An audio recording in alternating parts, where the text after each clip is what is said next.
60 లక్షల మంది మధు కులస్తులకి తలో ₹1,00,00,000 పెన్షన్ ఏర్పాటు చేసే నిశ్చింత 5.0 పథకం ఇది. Wife tax. Yes, wife tax. Wife tax అంటే ప్రభుత్వం వైఫ్ మీద వేసే ట్యాక్స్ కాదు, వైఫే ప్రభుత్వం మీద విధించే ట్యాక్స్ వైఫ్ ట్యాక్స్. భారత నారి, తెలుగు మహిళ. మనకి అష్టలక్ష్మిలు ఉన్నారు. అష్టలక్ష్మిల్లో ధనలక్ష్మి, ధాన్యలక్ష్మి ఇలా అన్నీ ఉన్నాయి, కానీ పొదుపు లక్ష్మి అనేది ఎక్కడా లేదు. దాన్ని కూడా యాడ్ చేస్తే అష్టలక్ష్మి కాక నవలక్ష్మి అవుతుంది. బహుశా ఆ పొదుపు లక్ష్మి ఎందుకు రాలేదంటే భారతదేశంలో ఉన్న ప్రతి గృహిణి కూడా పొదుపు లక్ష్మిని. ఉదాహరణకి కొద్ది కాలం క్రితం మనకు జరిగిన లాక్డౌన్లో వీళ్ళు నిర్వర్తించిన పొదుపు మూలంగానే సక్సెస్ఫుల్గా ఏ రకమైన ఇబ్బందులు లేకుండా లాక్డౌన్ నుంచి ప్రజలందరూ క్షేమంగా బయటపడగలిగారు. వీళ్ళు చేసే పొదుపు ఎలా ఉంటుందంటే, సహజంగా ప్రతి కుటుంబంలో కూడాను హస్బెండ్ కొంత అమౌంట్ ఖర్చుల నిమిత్తం భార్య చేతికి ఇస్తుంటాడు. ఆ చేతికి ఇచ్చినప్పుడు ఆ ఖర్చులు కొంత అవుతాయి, కొంత అమౌంట్ సైడ్ అవుతూ ఉంటుంది. ఇంకా కొంతమంది అడ్వాన్స్డ్ లేడీస్ ఉంటే భర్త డబ్బులు లెక్క పెట్టమని చెప్పేసి క్యాష్ బాక్స్ ఇస్తే దాంట్లో ఏదో ఒకటో నొక్కేస్తూ ఉంటారు. కానీ ఇది గుడ్, నేను రాంగ్ అంటలేదు. ఎందుకంటే ఏదో ఒక రోజున కుటుంబంలో కష్టం వచ్చినప్పుడు ఆ డబ్బులే వచ్చి ఆదుకుంటూ ఉంటాయి. అందుకనే నేను భారత మహిళని పొదుపు లక్ష్మి అని చెప్పి ఉదాహరించాను. నేను నా ప్రజెంటేషన్ని ఎస్టాబ్లిష్ చేసుకోవడానికి అనేక రకాలైన విషయాలను మేము ముందు ఉంచితే అప్పుడు మీ అందరికీ పెద్ద కార్పస్ ఫండ్, కొన్ని లక్షల కార్పస్ ఫండ్ రిటైర్మెంట్ నాటికి ఏర్పడుతుంది. కాబట్టి అవన్నీ అర్థం అవ్వాలంటే ఇలాగా వైఫ్ ట్యాక్స్ అని, పొదుపు లక్ష్మి అని విభిన్న హెడ్డింగ్స్ తోటి తీసుకున్నాను. ప్లీజ్ అర్థం చేసుకోండి. మధుకులం. మధుకులం అంటే మధువు సేవించే వాళ్ళందరిది మధుకులమే. సో మధుకులం అని ఎందుకు ఉపయోగించాల్సి వచ్చింది అంటే, భారతదేశంలో ఉన్న జనాభా 140 కోట్ల మంది జనాభాలో కేవలం 3% పీపుల్కి మాత్రమే పెన్షన్ సౌకర్యం ఉంది. అది కూడా గవర్నమెంట్ ఉద్యోగులకు మాత్రమే. అది కాకుండా 1 కోటి 2 కోట్ల కార్పొరేట్ సెక్టార్ వాళ్ళు ఉన్నారు, వాళ్ళు కూడా పెన్షన్ సెక్టార్లో జాయిన్ అయ్యారు. మిగతా 130 కోట్ల మందికి no pension facility. Pension facility లేదు. పెన్షన్ అనేది ఓవర్ నైట్ మనకి డబ్బు సంపాదించేది కాదు, అందరికీ తెలిసిందే. చిన్న ఏజ్లో అంటే ఉద్యోగం కానీ జాయిన్ అయినప్పుడు అప్పుడు మొదలు పెడితే రిటైర్మెంట్ నాటికి కొంత నిధిని సమకూర్చుకుంటే ఆ నిధి పెన్షన్ కింద ఏర్పడుతుంది. ఆ నిధి ఏర్పడాలంటే ముందు నుంచి కొంచెం మేల్కోవాలి. ఇప్పుడు నేను ఒక సెక్టార్లో ఉన్న పీపుల్, ఐ మీన్ డ్రింకర్స్, బూజర్స్, పచ్చిగా చెప్పాలంటే మందు తాగేవాళ్ళు, వాళ్ళ సెక్టార్ని ఒక సెక్టార్ కింద తీసుకుని వాళ్ళకి ప్రయోజనం కలగజేయడానికి నేను ఈ ప్లాన్ నిశ్చింత 5.0 ప్లాన్ని రెడీ చేశాను. నిశ్చింత భాగంలో దాదాపు 9 రకాల కాన్సెప్ట్స్ వీడియోస్ రెడీ చేస్తున్నాను. మెల్లమెల్లగా ఒకటి రిలీజ్ చేస్తాను. ఇది మిగతా సెక్టార్స్తో పోలిస్తే ఇది చిన్న సెక్టార్, 60 లక్షల మంది. యాక్చువల్లీ 60 లక్షల మంది చిన్న సెక్టార్ కాదు, 130 కోట్లతో పోలిస్తే చిన్న సెక్టార్. సో ముందు ఈ మధుకులం అన్న టాపిక్ని తీసుకున్నాను. వీళ్ళకి ఎలాగా పెన్షన్ ఎలా అరేంజ్ చేయాలో స్టెప్ బై స్టెప్ మేము ముందుతాను. మధుకులం ఆంధ్రప్రదేశ్ జనాభాలో 11.5% బూజర్స్ ఫ్యామిలీస్ ఉన్నాయంటే దాదాపు 60 లక్షల మంది బూజర్స్ ఉన్నారు. వాళ్ళ కుటుంబ సభ్యులు కూడా లెక్కేసుకుంటే భార్య 120 lakhs, ఒక పిల్లవాడిని లెక్కేసుకుంటే 180 lakhs ఈ ఫ్యామిలీ స్ట్రెంగ్త్. ఈ ఫ్యామిలీస్కి ఇప్పుడు మనం ఎలాగ పెన్షన్ అరేంజ్ చేయాలో ప్లాన్ చేద్దాం. My dear friends, brothers and sisters, please కొంచెం జాగ్రత్తగా వినండి. ఇది చాలా బెస్ట్ ప్లాన్. నాకు నేను చెప్పుకోవాలి, తప్పదు.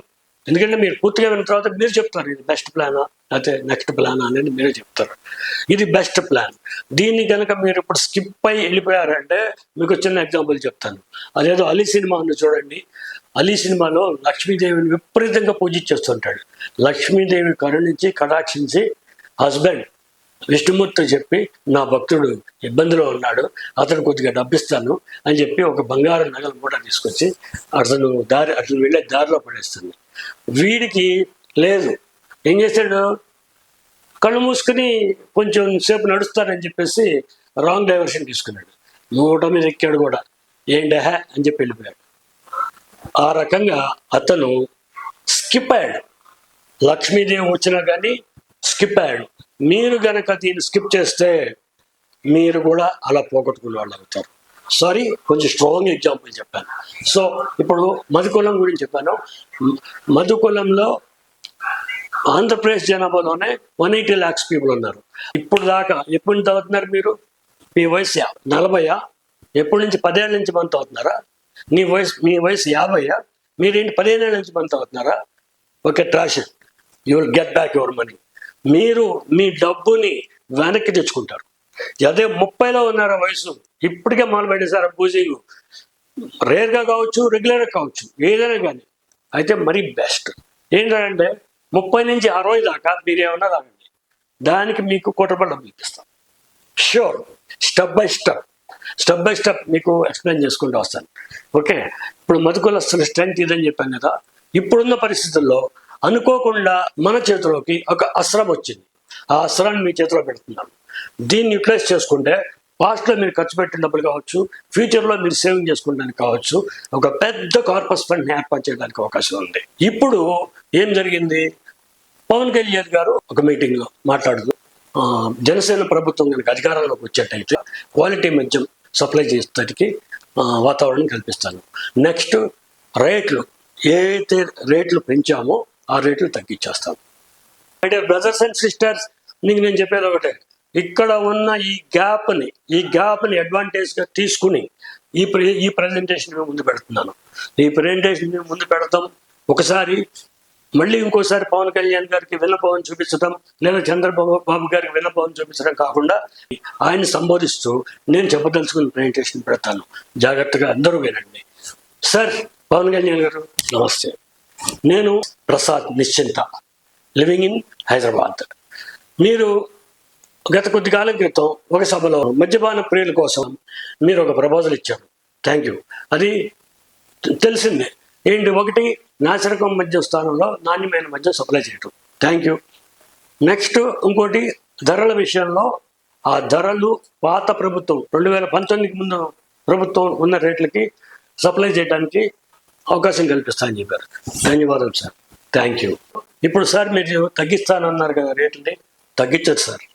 ఎస్, నేను అదే చెప్తాను. మీరు రేట్లు తగ్గించద్దు, మీరు ధరలు తగ్గించద్దు. సీరియస్లీ సార్, సీరియస్లీ చెప్తాను, స్కిప్ చేయొద్దు, వినండి. ధరలు తగ్గించద్దు. అది ఇప్పుడున్న రేట్లకే, కొత్త రేట్లకే, ఎక్కువ రేట్లకే మద్యాన్ని అమ్మండి. ఇక్కడ నా రిక్వెస్ట్ ఏంటంటే, ఆ డిఫరెన్స్ ఏదో ఉందో, మీరేమన్నారు, ఆ మాధ్యం తగ్గిస్తారు, అట్లా తగ్గించద్దు, అలాగే వసూలు చేయండి సార్, ప్లీజ్. లెట్ మీ సే, నన్ను చెప్పనివ్వండి. ఆ డిఫరెన్స్ అమౌంట్ ₹100 ఏదైతే ఉందో ఆ ₹100 తీసుకెళ్ళి వైఫ్ ట్యాక్స్ పేరిట బూజర్ వైఫ్ ఖాతా, అది కూడా పెన్షన్ ఖాతా, ఎన్పిఎస్, నేషనల్ పెన్షన్ ట్రస్ట్ ఖాతాలో, పెన్షన్ ఖాతాలో జమ చేయాలి. పెన్షన్ ఖాతాలో పెడతాం మూలంగా ₹100 మార్జిన్ నెలలో కనీసం 15 సార్లు లెక్కేసుకున్నా ₹1,500 సేవ్ చేయగలుగుతారు సార్. ఆ సేవింగ్ డబ్బులు మీరు ఆ ₹100 కనుక తగ్గించి ₹60 కనుక క్వార్టర్ ఇస్తే వాడేమి ఊరుకోడు సార్. ఆ ₹100కి ఇంకో 2 పెగ్గులు ఓటేసి ఇంటికి పోతాడు, కానీ వాడు సేవ్ చేస్తాడు, ఆ డబ్బులు ఉపయోగపడతాయి అనుకున్నది భ్రమ. ఆ డబ్బులు ఎటో పోతాయి. మీకు ఇప్పుడు టేబుల్స్లో నేను ఎక్స్ప్లెయిన్ చేస్తాను. My dear ladies and gentlemen, ఇప్పుడు మీకు ఒక చిన్న క్యాల్కులేషన్ చెప్తాను. క్యాల్కులేషన్ అంటే 60 సంవత్సరాల వయసు నాటికి ₹1,00,00,000 ఎలా వస్తుంది అన్న క్యాల్కులేషన్ మీకు చెప్తాను నేను. 21 సంవత్సరాలు ఉన్న వయసు ఉన్న వ్యక్తి కనుక నెలకి ₹1,000 చొప్పున 40 సంవత్సరాలు చెల్లిస్తే 4,80,000 సంథింగ్ పే చేస్తాడు సుమారుగా. పే చేస్తే అతనికి 60 సంవత్సరాల వయసు నాటికి ₹1,00,00,000 వస్తాయి. ఇది 12% రేట్ ఆఫ్ ఇంట్రెస్ట్ మీద క్యాల్కులేట్ చేయడం జరిగింది. నెక్స్ట్ 30 సంవత్సరాలు ఉన్న వ్యక్తి 60 నాటికి ₹1,00,00,000 ఫండ్ రావాలన్నట్టయితే అతను నెలకు ₹3,000 చొప్పున చెల్లిస్తే అతను పే చేసేది ₹11 లక్షల. అతను సంపాదించే మెచ్యూరిటీ వాల్యూ ₹1,00,00,000. నెక్స్ట్ 40 సంవత్సరాలు ఉన్న వ్యక్తి 60 నాటికి ₹1,00,00,000 రావాలన్నట్టయితే అతను నెలకి ₹10,000 చెల్లించవలసి ఉంటుంది. అతనికి 60 ఏటకి ₹1,00,00,000 వస్తాయి, కానీ అతను చెల్లించే మొత్తం ₹24 లక్షల అవుతుంది. అంటే ఇదంతా నేను ₹1,00,00,000 ఎండ్ ఆఫ్ ది డే రావడానికి టార్గెట్ బేస్ చేసుకుని చెప్పాను. మీకు ఎన్పిఎస్ క్యాల్కులేటర్ డౌన్లోడ్ చేసుకోండి, ప్లే స్టోర్లోకి వెళ్ళి మీ ఏజ్ని బట్టి మీ క్యాల్కులేషన్ మీకు అర్థమవుతుంది. సార్ పవన్ కళ్యాణ్ గారు, మీదే ఒక క్యాల్కులేషన్ చెప్తాను సార్. మీరు కూడా ఎన్పిఎస్లో జాయిన్ అవ్వండి, మీరు కూడా ఫంక్షన్ ఖాతా తీసుకుంటే బాగుంటుంది. సరే సార్, ఏమనుకోవద్దు. మీకు ఒక 30 years టెన్యూర్ తీసుకుని చిన్న క్యాల్కులేషన్ చూపిస్తాను. అంటే ఎన్పిఎస్లో ఏమవుతుందంటే మినిమం 500 to 1.5 lakh వరకు మాత్రమే పర్ మంత్ డిపాజిట్ చేయడానికి పర్మిషన్స్ ఉంటాయి. అంతకుమించి ఎక్కువ తక్కువ చేయడానికి అవకాశం ఉండదు. మీది హై ప్రొఫైల్ కాబట్టి మీది 1.5 lakh పర్ మంత్ గట్రా క్యాల్కులేషన్ చేసేటైతే వితిన్ 360 months అంటే 30 years. 30 yearsలో మీరు దాదాపు ఒక ₹5 కోట్ల జమ చేస్తారు. కానీ మీకు అవుట్పుట్ 83 crores ప్లస్ ఫిగర్ వస్తుందండి. ఇది 14% రేట్ ఆఫ్ ఇంట్రెస్ట్ మీద క్యాల్కులేట్ చేయబడింది. Output growth value is as per my calculation 15.5%. అంటే క్యాల్కులేటర్లో చేసినప్పుడు నాకు 83 కోట్ల సంథింగ్ ఫిగర్ వచ్చింది. మీ ఇన్వెస్ట్మెంట్ 5 crores కనిపించింది. అండ్ మీకు చాలా అబౌట్ 10 years అనుకుంటాను. 10 years వరకు కూడా ₹16 లక్షల దాకా ఫ్యాక్షన్ వచ్చే అవకాశం ఉంది. దిస్ ఇస్ ఫర్ ఎగ్జాంపుల్ చెప్పింది సార్, ప్లీజ్ డోంట్ మైండ్. మీకు ఇదే 15 years పీరియడ్ పెట్టి మీ క్యాల్కులేషన్ చెప్తాను సార్. 15 years పీరియడ్లో మీకు ఏమవుతుందంటే ఇంట్రెస్ట్ రేట్ సేము, టెన్యూర్ వచ్చేసి 15 years వచ్చేప్పటికి మీరు డిపాజిట్ చేసే అమౌంట్ ఏమైనా 2 కోట్ల చిల్లర ఉంటుంది. Maturity value is 9 crores plus వస్తుంది సార్. మరి మీరు అడగచ్చు, 30 yearsకి 83 కోట్లు చెప్పావు, 15 సంవత్సరాలకి కనీసం 40 కోట్లు రావాలి కదా అని. లేదు సార్, కాంపౌండింగ్ ఇంట్రెస్ట్లో నేను రీసెర్చ్ చేసి దాని మీద క్యాల్కులేట్ చేసి చెప్పాను. పెన్షన్ అన్నది ఎప్పుడు కూడా ఒక వ్యక్తి ఉద్యోగంలో జాయిన్ అయినప్పుడు స్టార్ట్ చేస్తాడు. అది ప్రైవేట్ వ్యక్తి అనుకోండి, వ్యాపారం కావచ్చు, అక్కడ నుంచి స్టార్ట్ అయినప్పుడు 20-25 years ఏజ్లో స్టార్ట్ చేస్తే రిటైర్మెంట్ అంటే సర్వీస్ ఒక 30 సంవత్సరాల సర్వీస్ ఉన్నప్పుడు అతనికి మంచి గ్రోత్ వస్తుంది. ఈ 15 years to 20 yearsలో చక్రవడ్డీ ఎక్కువగా పనిచేయదు. ఆఫ్టర్ 20-25 నుంచి చక్రవడ్డీ పనిచేస్తుంది. Sir, this is example. Even though మీరు కూడా ఎన్పిఎస్లో జాయిన్ అయితే బాగుంటుంది అనుకుంటున్నాను. మీకు పిల్లలు ఉన్నారు, మీ దగ్గర డబ్బులు ఉన్నా కానీ మీరు ఉంచుకోరు, అందరికీ పనిచేస్తారు. మీలాంటి వాళ్ళకి పెన్షన్ స్కీమ్ అన్నది చాలా కరెక్టు ఉండాలి అని నా సైన్ చెప్తున్నాను. ఎందుకంటే సార్, మనకి సమాజంలో సొసైటీలో తెలుసు, చాలామంది పాతకాలం నాటి సినీ ప్రముఖులు బాగా డబ్బు సంపాదించి చివరి స్టేజ్లో డబ్బంతా పోయి చాలా కష్టాలు పడ్డ వాళ్ళు ఉన్నారు. వాళ్ళకి కనుక ఇటువంటి ఫంక్షన్ ఉంటే ఫంక్షన్లు ఎవరు లాక్కోలేరు. కాబట్టి అలాగే మనకి చరిత్రలో చూస్తే నాకు గుర్తున్నంత వరకు, క్షమించండి పేరు తప్పు చెప్తే, టంగుటూరి ప్రకాశం పంతులు గారు అనుకుంటాను, ఆయనకి ఏంటంటే బారిస్టర్ చదివారు, లండన్ వెళ్ళారు, స్వతంత్రోద్యమంలో పాల్గొన్నారు. ఆఖరి రోజుల్లో ఆయన కూడా చాలా ఇబ్బందులు పడ్డారని చెప్పి విన్నాను నేను. అలాగే గుల్జారీలాల్ నందా గారు కూడా చాలా ఇబ్బంది పడ్డారని చెప్పి విన్నాను. తర్వాత మన శ్రీలంకని పరిపాలించిన తెలుగు రాజులట, మన ఈ మధ్య ఎక్కడో ఆర్టికల్ చదివాను, వాళ్ళు కూడా అక్కడి నుంచి బ్రిటిషర్స్ ఎవరో వచ్చి వాళ్ళని వెళ్ళగొట్టేస్తే, రాజుని ఓడించి వెళ్ళగొట్టేస్తే, వీళ్ళు తమిళనాడులో ఏదో ప్రాంతంలో వచ్చేప్పుడు కావాల్సినంత డబ్బు తెచ్చుకున్నారు. కానీ ఆ డబ్బంతా రాజు కదా, అందరికీ పనిచేసి మొన్న ఒక అతను సోషల్ మీడియాలో పోస్ట్ పెట్టాడు.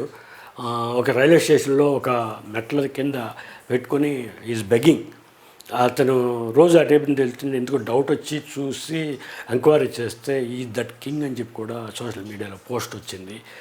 సో ఇలా ఉదాహరణలు నేను మీకు చెప్పేంతవాడు కాదు, మీకు చాలా ఉదాహరణలు తెలుసు. స్మాల్ పీపుల్ ఉన్నారు, అనేక రకమైన ఇబ్బందులతోటి సూసైడ్ చేసుకునే వాళ్ళు ఉన్నారు, చేసుకోలేక ఇబ్బందులు పడుతున్న వాళ్ళు ఉన్నారు. ఇదంతా ఒక పెద్ద ఓల్డేజ్ పీపుల్కి పెద్ద విషయంలాగా తయారైంది. సార్ ఇదంతా ఎందుకు వచ్చిందో చెప్పమంటారు సార్? హిందూ సమిష్టి కుటుంబ వ్యవస్థ అన్నది నాకు గుర్తున్నంత వరకు 1975, 80 ప్రాంతాల నుంచి మెల్లమెల్లగా హిందూ సమిష్టి కుటుంబ వ్యవస్థ అనేది లేకుండా పోయింది. ఎందుకంటే అప్పటి నుంచి బ్యాంకింగ్ సెక్టర్లో ఉద్యోగాలు, ఇంకో చోట ఉద్యోగాలు అనేది రావడం ప్రారంభించినాయి. 4 పిల్లలు ఉంటే ఒక పిల్లాడు వెళ్ళి బ్యాంకులో ఉద్యోగానికి వెళ్ళిపోయాడు, వాడు బయటికి వెళ్ళి వాడు సపరేట్ కాపురం పెట్టేది చేసేప్పటికి అలాగా మిగతా కుటుంబ సభ్యులు కూడా మా ఆస్తి మాకు పంచిచ్చే, లేదా వచ్చే చాటలేదు, మా సంపాదన ఎక్కువ వాడి సంపాదన తక్కువ అని హిందూ సమిష్టి కుటుంబ వ్యవస్థ అనేది విచ్ఛిన్నం అయిపోయింది. దాదాపుగా విచ్ఛిన్నం అయిపోయిందని చెప్పచ్చు సార్. ఎక్కడో 1000కి ఒకళ్ళు ఇద్దరు సమిష్టి కుటుంబంగా ఉంటున్నారు, కానీ 100కి 1% కూడా కనబట్టలేదు. దీనికి కారణం ఏంటంటే పిల్లలందరూ అల్పాదాయం, పిల్లలు కానీ పేరెంట్స్ కానీ అల్పాదాయం. ఈ రోజున 25,000 రూపాయల జీతం తీసుకున్న వ్యక్తి 60వ వయసులో 60 ఏట 25,000 రూపాయల జీతం తీసుకున్న వ్యక్తి రిటైర్ అయితే రేపు పొద్దున అతనికి 15,000 కూడా రిటైర్ అవ్వడం అంటే ప్రైవేట్ ఫ్యాక్టరీలో రిటైర్ అవ్వడం ఉండదు. కానీ వీళ్ళు ఏం చేస్తారంటే ఏజ్ ఫ్యాక్టరీలో నువ్వు పనికిరా పో అంటారు, బయటకు వెళ్తే ఇతనికి శాలరీ తగ్గిపోద్ది. అదే 65, 70 వచ్చేనాడికి ఏమవుతుంది, అతనికి ఏటీఎం దగ్గర వాచ్మెన్ దాకా 6,000 రూపాయలకి 7,000 రూపాయలకి ఉండాల్సి వస్తుంది. మరి వీళ్ళు పిల్లలు చూడరా అంటే వాళ్ళ పరిస్థితి కూడా అంతే, వాళ్ళకు కూడా 15,000, 20,000 జీతగాళ్ళే. అందరూ సాఫ్ట్వేర్ ఎంప్లాయర్స్ 1,50,000, 2 లక్షల రూపాయల శాలరీలు తీసుకునే వాళ్ళు లేరు. ఇదే ఇప్పుడు నేను చెప్పేది ఏంటంటే సార్, ఇప్పుడు కనుక ఇది స్టార్ట్ చేస్తే విత్ ఇన్ 30 ఇయర్స్లో ఇప్పుడున్న 30 ఇయర్స్ వ్యక్తి విత్ ఇన్ 30 ఇయర్స్ 60 వచ్చే నాటికి ఈ కెన్ ఎర్న్ 1 crore.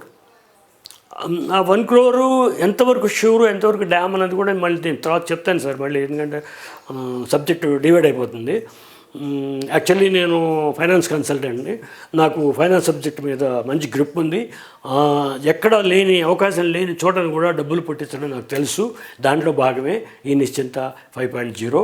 అందుకనే నేను ఇంత అమౌంట్ని ఒక్కొక్కరికి ₹1,00,00,000, 60 లక్షల మందికి తలో ₹1,00,00,000 సృష్టిస్తాను సార్. సలహా చెప్పేది నేను, సృష్టించేది మీరే అని చెప్పి నేను చెప్పగలిగేది ఇదే. సో ఇప్పుడు 30 సంవత్సరాల వ్యక్తి రేపు పొద్దున 60 వచ్చే నాటికి వాళ్ళ స్కీమ్లో స్టార్ట్ చేశారనుకున్నాం. 60 వచ్చే నాటికి అతని దగ్గర ₹1,00,00,000 డబ్బులు ఉంటే ఆ రోజు కూడా ఇదే జీతం పిల్లలకి, వాళ్ళిద్దరు మిడిల్ క్లాస్, అలాగే middle class 50% of the Indians middle class, ఇంకో 100 ఏళ్ళైనా 200 ఏళ్ళైనా అలాగే నడుస్తూ ఉంటుంది. అంటే ఇవాళ 25,000 రేపు 50,000 జీతం వచ్చినా ఇవాళ 25,000తో పాటు వచ్చినట్టే లెక్క. సో లేదా ఇంకోటి జరగచ్చు ఏంటంటే, ఇప్పుడున్న మిడిల్ క్లాస్ ఒక 60% ఉందనుకోండి, విత్ ఇన్ 5-10 ఇయర్స్ లోపల ఏం జరుగుతూ ఉంటుందంటే వీళ్ళు ఒక 10% అప్పర్ మిడిల్ క్లాస్లోకి వెళ్తారు, కానీ బీపీఎల్ ఫ్యామిలీస్ మళ్ళీ మిడిల్ క్లాస్లోకి చేరుతూ ఉంటాయి.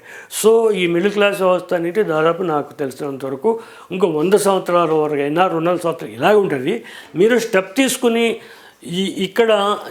ఇక్కడ ఈ బూజింగ్లో లిక్కర్ పర్చేజ్లో మీరు అనుకోకుండా ₹100 తగ్గిస్తారన్నారు. ఆ ₹100 తగ్గించి అతను భార్య పేరు మీద ఫంక్షన్ అకౌంట్లో కనుక వేసేట్ అయితే అది నెలకు ₹1,500 చొప్పున 30 సంవత్సరాలు అయితే ఒక వర్గం అంటే ఈ 60 లక్షల మంది ఆ రోజుకి కోటెస్లు అవుతారు. ఆ రోజున వీళ్ళ దగ్గర ₹1,00,00,000 డబ్బులు ఉంటే వీళ్ళ పిల్లలకి వీళ్ళు సపోర్ట్ ఉంటారు. ఇప్పుడు పరిస్థితి ఏంటి, పిల్లలు వాళ్ళ పొజిషన్ వాళ్ళే చూసుకోలేకపోతున్నారు, ఇక తండ్రిని ఏం చూస్తారు? అదే ఆ తండ్రి దగ్గర ఇప్పుడు ₹1,00,00,000 liquid cash sir. Liquid cash entire different with buildings, properties అయితే ఎన్నున్నా ఒకటే లేకపోయినా ఒకటే, సారీ. సో లిక్విడ్ క్యాష్ కనుక ఆ పేరెంట్ దగ్గర ఉంటే వాళ్ళిద్దరు కొడుకులు, వాళ్ళిద్దరు కూతుళ్ళు, అల్లుళ్ళు సమిష్టిగా ఉండటానికి, సమిష్టి కుటుంబంలో చక్కగా కలిసిమెలిసి ఉండటానికి, ఒకళ్ళ కోఆపరేషన్ ఒకళ్ళు తీసుకుంటానికి అవకాశం కలుగుద్ది sir. So this is my little bit presentation. ఇది మోస్ట్ ఇంపార్టెంట్ ప్రాజెక్టు సార్. మీరు వాదా ఇచ్చారు, ఆ డబ్బులు ఆ బోజర్కి ఇస్తే మీరు ఒక్కసారి అలా స్క్రీన్ వేసుకోండి, మీరు చూడండి. ఫస్ట్ వస్తాడు బార్ షాప్లోకి, వచ్చి ఏం చేస్తాడు, 150 రూపాయలు ఇస్తాడు. సారు మీ దయ వల్ల 150 కాదు, ఒక 50 తోటే మంది తీసుకున్నాను అని కూడదేమంటాడు. అది ఆడు సొంత డబ్బు, ఫస్ట్ 50 రూపాయలు మంది ఇస్తాడు. అయిపోయింది. ఇంటికి వెళ్ళాడా, వెళ్ళడం, ఇంకో 50 ఇస్తాడు. ఇది పవన్ కళ్యాణ్ గారి కోటర్ ఆర్డర్, మళ్ళీ వేస్తాడు. మళ్ళీ ఏం చేస్తాడు, పడిపోతాడు. అక్కడ పడిపోయినాడు, ఎవడో లేపి సగం దూరం తీసుకెళ్తాడు. సగం దూరం ఇంటికి వెళ్తాడు, తిన్నగా వెళ్ళడం. మళ్ళీ దారిలో సిబిఎన్ గారిది ఇంకో 50 రూపాయలు మీరు ఆయన కలిసి గారు ఇచ్చారు. ఆ 50 రూపాయలు 3 కోటలు తాగానే ఇంటికి పోడు సార్. అంతేగాని ఆ డబ్బులు తీసుకెళ్ళి సేవ్ చేసుకోవడం అన్నది భ్రమ. ఎక్కువ మందిలో జరగబోయేది ఇదే సార్. అనుకోకుండా తెలుసో తెలియకో ఆ అమ్మాయి ఈ భోజనాన్ని పెళ్లి చేసుకుంది. వ్యధ, బాధ, దీన్ని వర్ణించే శక్తి నాకు లేదు, మీకు తెలుసు. ఇతను భరిస్తాండి. 30 ఏళ్ళప్పుడు పెళ్లి చేసుకుని 70, 80, 90 బతికి చచ్చిపోయేదాకా కూడా అతను భరిస్తాను. మీకు తెలుసు, కొంతమంది సాఫ్ట్ మెన్ ఉంటారు, కామ్గా వెళ్ళి పడుకుంటారు, డిస్టర్బ్ చేయరు. కొంతమంది అలా ఉండదు. కానీ ప్రతివాడి జీవితంలో కూడా బూజర్ అంటే మనకి ఎప్పుడో ఒకసారి ఆ బూజింగ్ యొక్క రాంగ్ స్పెల్స్ బయటకు వస్తూనే ఉంటాయి.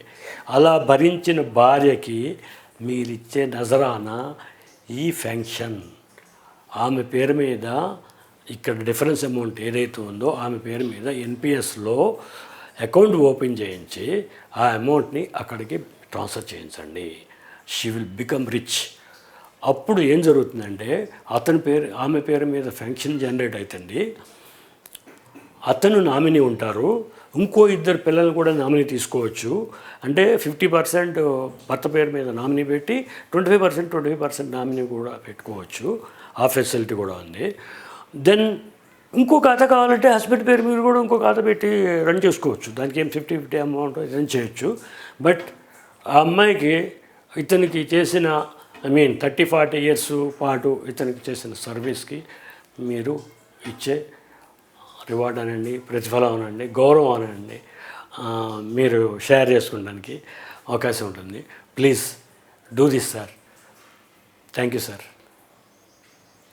ఇప్పుడు నేను చెప్పేది ఏంటంటే ఎన్పిఎస్, నేషనల్ పెన్షన్ ట్రస్ట్, ఇది ఎలా చేస్తుందంటే any individual can join. Auto driver కూడా వెళ్ళి జాయిన్ అవ్వడానికి ఒక పాన్ కార్డు, ఆధార్ కార్డు, 2 ఫోటోలు మ్యాండేటరీ. ఒక 500 రూపాయలు, 1000 రూపాయలు ఇనిషియల్ పేమెంట్ కట్టి ఎన్పిఎస్ స్కీమ్లో జాయిన్ అయిపోవచ్చు. అతనికి PRAN card, permanent retirement account number card issue చేస్తారు.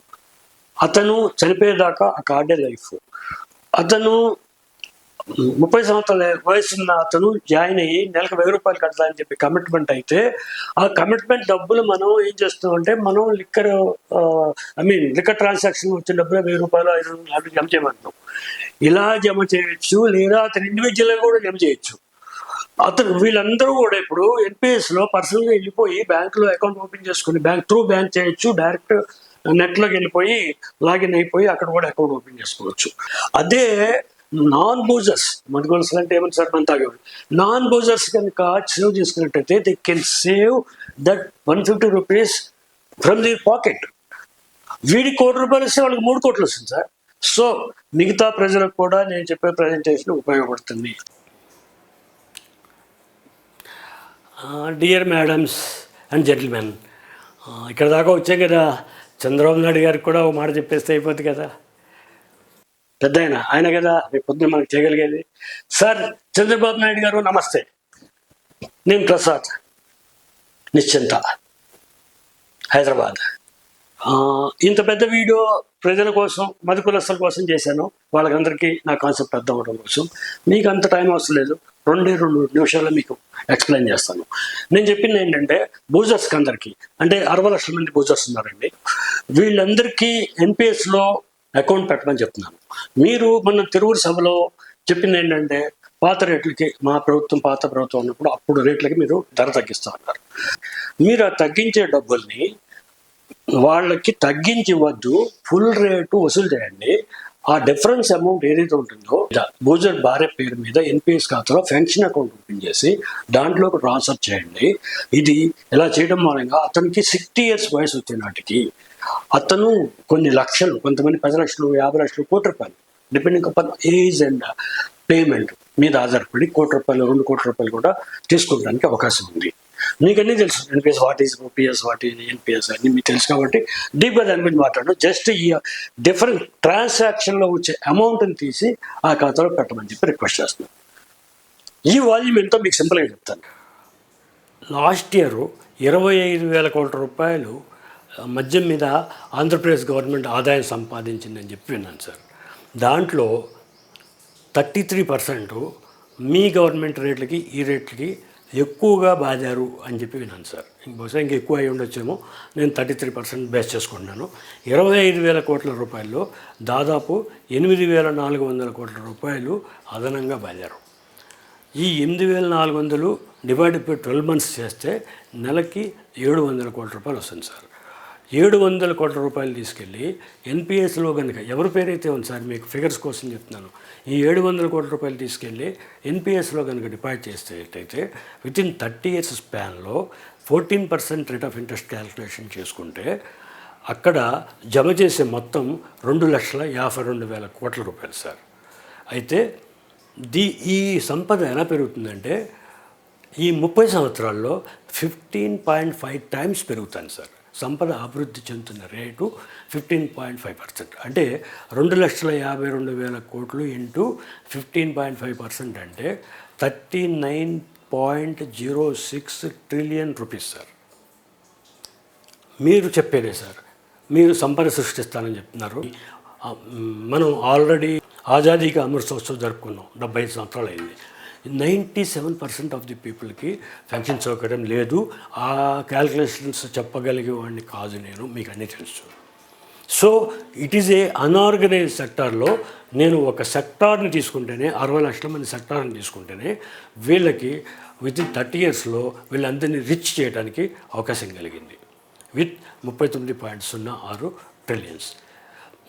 నేను బేస్ చేసుకుంది సేల్ మీద బేస్ చేసుకున్నాను. ఈ సేల్ ఇంకా పెరిగేదే, వీళ్ళు తాగేది కూడా ఇంకెక్కువే. కాబట్టి ఒక్కసారి పరిశీలించండి, మీకు ఊరికనే 2 నిమిషాల్లో అర్థమవుతుంది. ఇది కనుక ఇంప్లిమెంట్ చేసేటైతే 60 లక్షల మంది బూజర్స్ ఇంటూ 3 అంటే 1,80,00,000 మంది మీద ఈ ప్రభావం ఉంటుంది. They are all become rich with in a span of 30 years sir. Thank you sir. Dear friends, just 1 minute close చేస్తాను. పర్టికులర్గా మధు కులస్తులు ఫ్యామిలీస్ నువ్వు చేసేది 2 మాటలు. ఈ ప్రెజెంటేషన్ మీకు నచ్చిందా? నచ్చితే ప్రమోట్ చేయండి. మీరు చేయవలసిందల్లా మీరు లైక్ కొట్టడం, మీ గ్రూప్ ఆఫ్ ది పీపుల్ మధు కులస్తులు ఎవరున్నారో వాళ్ళ చేత లైక్ కొట్టించడం. మీరు లైక్లు కొట్టండి, సబ్స్క్రైబ్ చేయండి, బెల్ మార్క్ చేయండి, అది మీకోసం.